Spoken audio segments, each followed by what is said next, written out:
Ole committee le ole steering committee ole environment sector ato.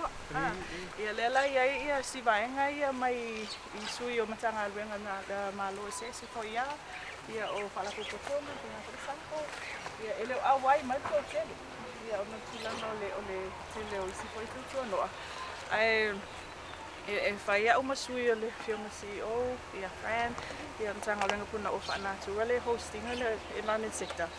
Ia e fai loa tu ai ia le matou vaenga nei ia le malu committee le wa awai mai nei aso me se foi o le si vaenga le mai le officer Palmia ia ma kabineta ia vaenga sa valile.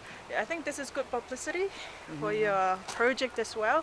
Ia mo le sila fia na wa ia tatu faila na wa tu watu ngai kongo ia project briefs mo si o poloketi ai lalo le sosani la le GCF, the Green Climate Fund, Vaisingano Catchment Project.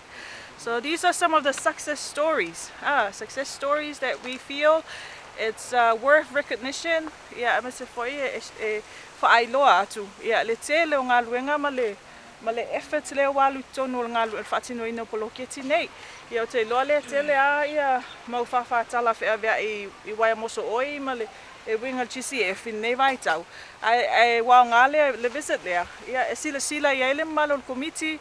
Ia I le tūlanga le tele o ngā luenga le whaatino lalo at the grassroots level.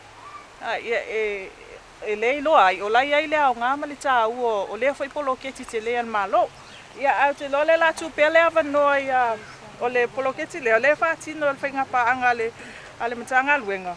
Ia a le pe o le tele o le te leo ngā luenga le whaatino si vaenga le CSSP, ia ma le SPH, le ngā lue whaatasi ma le whionga tapu, ia ma le sito o tele, ia o project grantees ia wa whaamanu ina I lalo o le poloketi lea. Ai tu atu lea wanoa I Emmeline, ia pe whai tapu, ia mo le whalawi loa ina o le ngā luenga tele lea, ono whalo lava. Ia, te loa lea atu sa o lea wanoa le sungai atapu e whai me fuisa pantalanga I le amatanga me poloketi, ma lea ngā koia le tata poloketi le atia ino le aia. Ilo whai, kei loa e lea ngā I o le poloketi nge a maoe, e le ingi sa maa inga ngare ko dua, o lei whafoia I whaanga umpūranga ia, but pe wa hao ngā le mele wa whao ngai fwoi kaimi wa wale koe whainga ruenga, mpūra hampenga. Ia ia le whai ala ka executive decision, fwoi le koe ngā polo keki kaunga whai. Whakaula I le kūranga le inka ka whainga ruenga. But pe siri ka kowo kongu se ka awo kia o kou le kūranga le ia le whainga polo keki. Ia ka koe le se. Nā se tūlanga ka tau tupe maua I le whamoe le E kele tupe maua kūranga because o au kele pe o le baenga foi le fai ka pisi fai me pega o ke fai mo seedlings. Because okay promoting o le organic. So we add I dunga le value o la like kongu o momo meu but mainly medicinal herbs. Because e ka makai yo mai pa langi ave. Because o le fobo mai ka I. So that's another added bonus.